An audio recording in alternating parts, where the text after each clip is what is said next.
Baik, Bismillahirrahmanirrahim. Assalamualaikum warahmatullahi wabarakatuh. Waalaikumsalam Waalaikumsalam warahmatullahi warahmatullahi wabarakatuh. wabarakatuh. Ya, eh, saya share screen dulu. Ya, ini sudah terlihat ya, saya rasa. Sudah Ibu. Ini tadi masih ada kendala di PPT-nya, karena PPT-nya ternyata pada saat dipindah itu berubah jadi eh, nampak lebih kecil. Ini yang saya pakai ini yang yang ini dulu. Ya.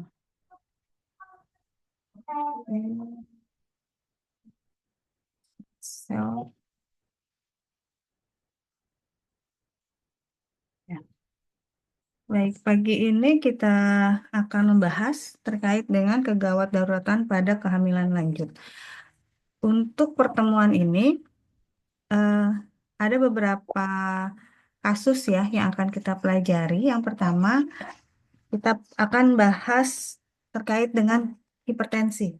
Ya, ini merupakan salah satu kegawat daruratan pada kehamilan lanjut yang sangat sering terjadi dan terutama di Provinsi Bangka Belitung ini seringkali menyumbang angka kematian. Jadi kasus-kasus kematian AKI di Bangka Belitung salah satunya disebabkan karena preeklamsi dan eklamsi. Nah, untuk itu perlu diketahui bagaimana penanganan kegawat dauratan pada kehamilan lanjut, khususnya pada kasus hipertensi pada kehamilan. Ya.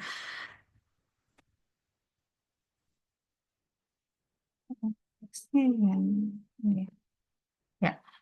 Adapun tujuan pembelajaran pada pagi ini yang pertama adalah mengidentifikasi kegawat dauratan pada kehamilan lanjut dan penanganan segera pada kasus hipertensi. Kita lihat di sini ada beberapa klasifikasi hipertensi dalam kehamilan ya. Akan dibahas terkait dengan hipertensi kronik, hipertensi gestasional, superimpos preeklamsi, preeklamsi dan eklamsia. Jadi ada ada 5 kasus ya, ada 5 diagnosis hipertensi pada kehamilan yang kita perlu tahu apa perbedaan masing-masingnya sehingga kita tahu bagaimana penata laksanaannya. Ya, yang pertama dengan hipertensi kronik. Ini merupakan hipertensi tanpa proteinuria yang timbul dari sebelum kehamilan dan menetap setelah persalinan. Jadi kalau kita melihat pada ibu hamil yang dia sudah memiliki riwayat hipertensi sebelum hamil, maka ini dikategorikan pada hipertensi kronik. Ya, jadi gejala yang lain adalah dia tidak ada protein urik. Jadi kalau nanti pada saat ANC kemudian diketahui tensinya itu di atas 140/90, kemudian ditanya ibunya sudah memiliki riwayat hipertensi sebelumnya atau pada saat itu hamil usia kurang dari 20 minggu dan didapati ibunya mengalami hipertensi. Selanjutnya, setelah diperiksa tidak ada proteinurik ya, setelah diperiksa dengan stik urin. Kemudian juga bisa saja ini disertai gangguan pada organ-organ yang lain. Karena kalau hipertensi kronik artinya dia sudah menetap, sudah lama, sudah pernah diberi terapi biasanya sebelumnya, sebelum dia hamil. Kemudian yang kedua adalah hipertensi gestasional.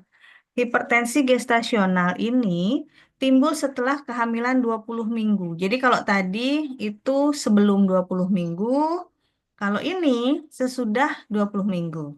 Itu bedanya ya. Kemudian hipertensi gestasional juga tidak ada protein urik ya. Jadi pada saat dicek dia hanya hipertensi saja, hanya saja dia munculnya setelah 20 minggu. Itu bedanya. Dia sama-sama tidak ada protein urin. Nah, eh, kadang-kadang gejalanya ini sama seperti gejala preeklamsi. Ada nyeri ulu hati, kemudian penurunan trombosit. Ya, diagnosis pastinya akan ditegakkan pasca persalinan. Sorry. Selanjutnya yang ketiga adalah superimpose preeklamsi. Di sini adalah hipertensi kronis yang yang disertai tanda-tanda preeklamsi atau dia hipertensi kronis yang disertai protein urin. Jadi kalau dia sudah ketahuan atau sudah eh, pernah memiliki riwayat hipertensi sebelum hamil, ya, sebelum hamil dia sudah ketahuan ibunya sudah memiliki hipertensi kronis. Kemudian pada saat hamil hipertensinya diperberat oleh kehamilan, ya, sehingga didapati adanya protein urin. Yang kadang-kadang ini ketahuan dari awal udah punya riwayat hipertensi, gitu ya. Kemudian sudah ada riwayat hipertensi dan biasanya tekanannya semakin meningkat. Nah, eh, protein urin 300 mg per 24 jam pada wanita hipertensi, tapi tidak ada protein urin sebelum kehamilan 20 minggu. Jadi, protein urinnya ini akan muncul setelah 20 minggu. Itu bedanya. Jadi, kalau tadi hipertensi kronis, dia tidak ada protein urin yang sepanjang kehamilan, dia hanya hipertensi saja, tapi nggak ada protein urin. Nah, kalau superimpose preeklamsi ini, waktu awal trimester 1 dia tensinya aja ada tinggi tapi nggak ada protein urin. Setelah 20 minggu muncul adanya protein urin. Kemudian gejala yang lain adalah peningkatan mendadak protein urin atau tekanan darah atau trombosit yang kurang dari 100.000 pada hipertensi dan protein urin sebelum kehamilan 20 minggu.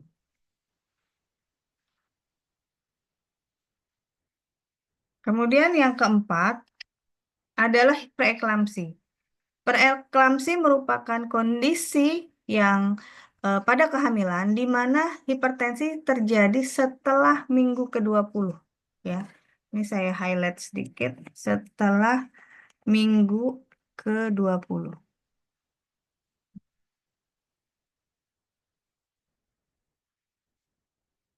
Hmm.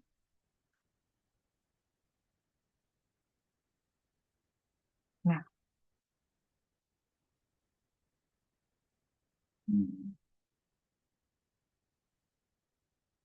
Jadi bedanya kalau tadi itu terjadi sebelum minggu ke-20, kalau preeklamsi ini tidak ada hipertensi sebelumnya, tiba-tiba setelah minggu ke-20 adanya peningkatan tekanan darah dan disertai protein urin.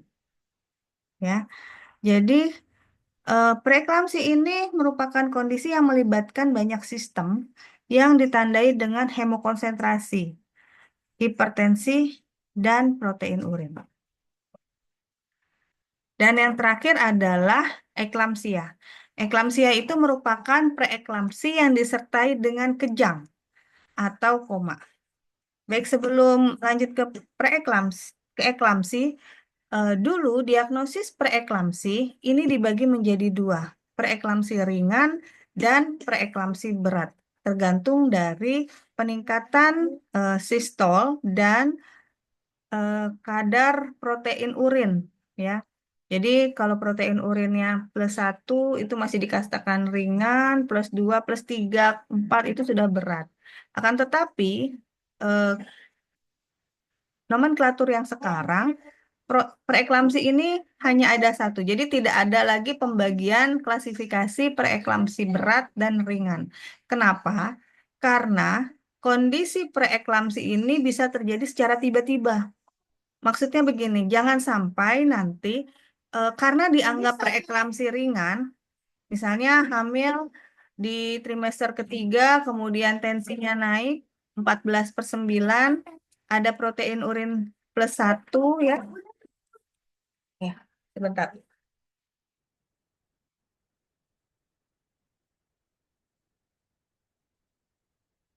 Eh, pada kehamilan adanya protein urin +1, nah itu dianggap aman-aman saja. Oh, ini masih ringan gitu, preeklamsi ringan. Padahal bisa saja dalam beberapa jam bisa terjadi kejang. Nah, kejang ini yang perlu dihindari. Kenapa? Karena kejang tentunya akan menimbulkan kerusakan pada berbagai jaringan, terutama jaringan otak, kemudian juga pastinya akan mempengaruhi siklus uteroplasenta dari ibu ke bayi.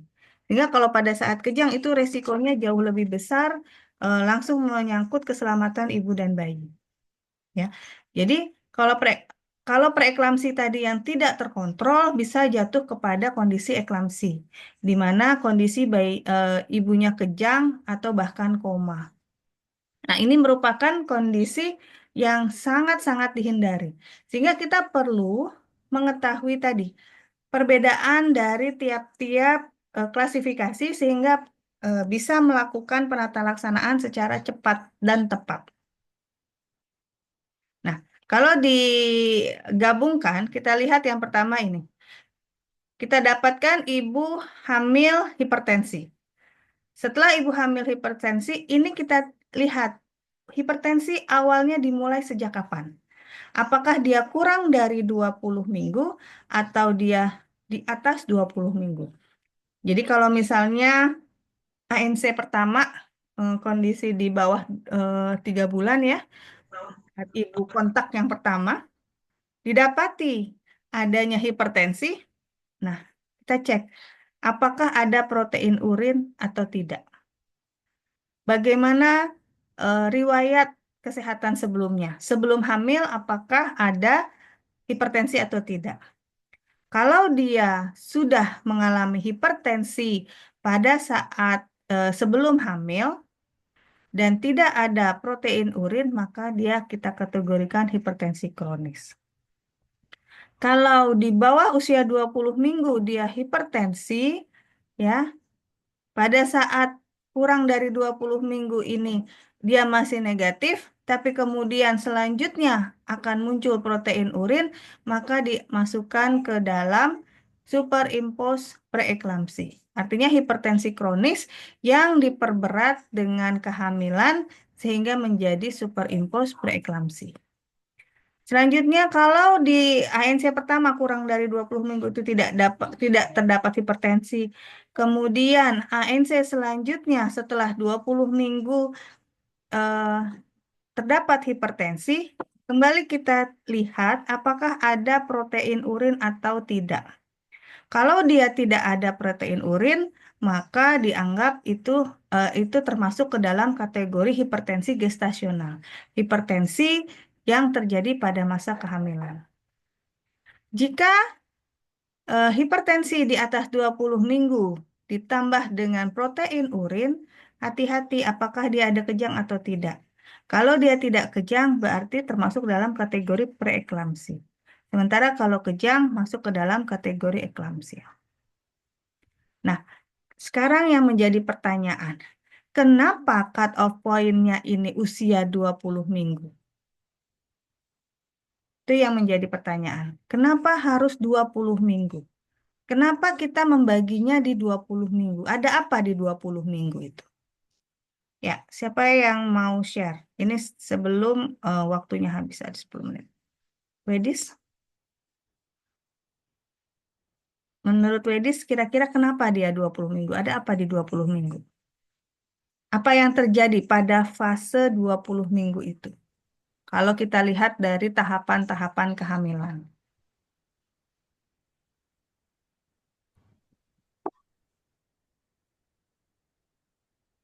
Suaranya belum belum dibuka, Wedis. Iya, ayo ngomong aja. Nanti kita luruskan. Jangan nggak ada suaranya sama sekali. Gimana? Kalau di 20 minggu itu tahapan eh, perkembangan kehamilan tuh sudah sampai tahap mana, Wedis?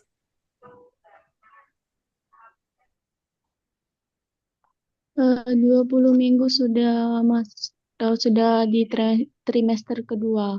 Mungkin karena di trimester kedua itu ada ketidaknyamanan. Tidak Jadi nyamanan. ibu sering pusing. Oke, terima kasih.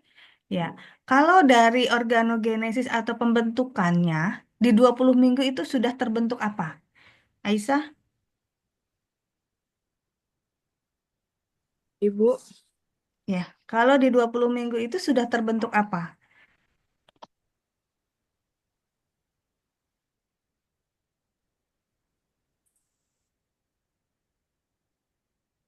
Ibu,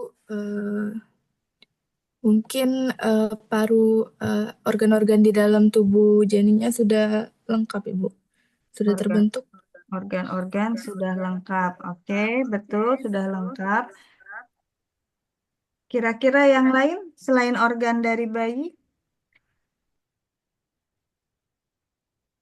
faktor apa yang dia sudah terbentuk eh, di 20 minggu? Selain faktor bayi ya, bayinya dalam posisi organnya sudah organogenisnya sudah lengkap, sudah terbentuk bayi gitu, tinggal nanti kemudian pematangan dari tiap-tiap organ. Selain bayi apa lagi yang sudah berkembang di situ? Sepiani,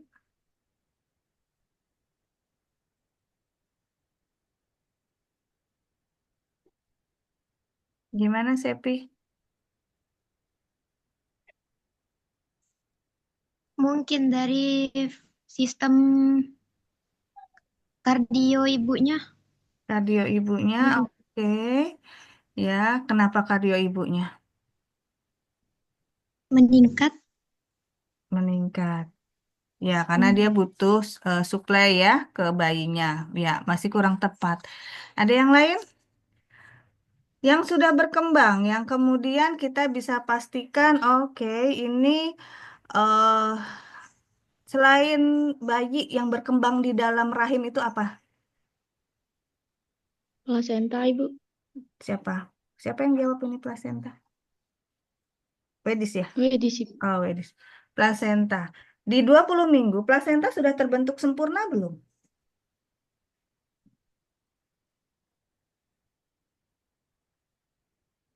Kan kalau di plasenta fungsinya untuk apa? Menyalurkan makanan sebagai tempat bergantung si bayi, gitu kan ya? Sebagai sarana penyaluran makanan dan oksigen dari ibu ke bayi. Betul, ini kaitannya dengan plasenta. Jadi, preeklamsi atau ya, preeklamsi itu terjadi karena kalau sampai sekarang sebenarnya etiologinya itu apa namanya ya? Penyebabnya masih belum diketahui karena banyak sekali faktor yang menyebabkan kenapa preeklamsi itu bisa terjadi. Kan tetapi semua peneliti setuju bahwa preeklamsi ini berkaitan dengan plasenta. Jadi yang namanya preeklamsi itu akan terjadi setelah plasenta terbentuk sempurna. Jadi kalau plasenta terbentuk sempurna, kemudian ada gangguan di plasenta, dia akan muncul. Dia akan muncul pada usia di atas 20 minggu tekanannya. Kemudian eh, setelah melahirkan, artinya setelah plasenta itu keluar, dengan sendirinya tensi akan turun.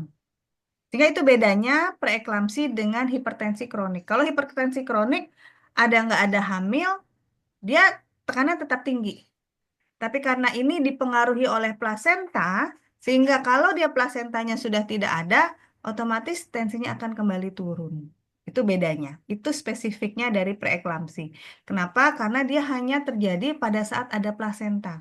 Nah, ini di apa ya diasumsikan adanya gangguan pada sistem uteroplasentanya. Jadi apakah plasentanya itu tidak terbentuk sempurna, kemudian ada gangguan dari sisi sel di plasenta sehingga menyebabkan terjadinya peningkatan tekanan darah dan protein urin.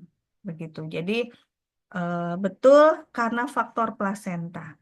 Makanya kalau ibu hamil, hipertensi, preeklamsi khususnya, misalnya di usia 28, di usia 32, ya, untuk mengurangi resiko kejang satu-satunya cara hanya determinasi, dikeluarkan bayinya. Dengan sendirinya tekanan darah itu akan turun, kemudian bayinya kemudian apa namanya dirawat, dibesarkan melalui di luar rahim, artinya di inkubator dan lain sebagainya gitu. Itu ya. Jadi makanya cut off point atau penandanya adalah di bawah 20 minggu atau di atas 20 minggu. Yang hipertensi kronik itu sudah terjadi sebelum hamil, bahkan sebelum 20 minggu, bahkan sebelum kehamilan terjadi. Tapi kemudian kalau dia hipertensi ditambah tadi protein urin, dia akan menjadi lebih berat, itu menjadi superimpos preeklamsi. Begitu tadi ya. Yang perlu diketahui dari klasifikasi. Ya, jadi memang masih banyak pendapat penyebab itu masih banyak sekali, tapi mereka setuju kalau hal preeklamsi berkaitan dengan kondisi plasenta pada ibu hamil. Oke, terima kasih Wedis. Sampai di sini ada yang mau ditanya? Ini kurang dari 2 menit sebelum saya lanjutkan.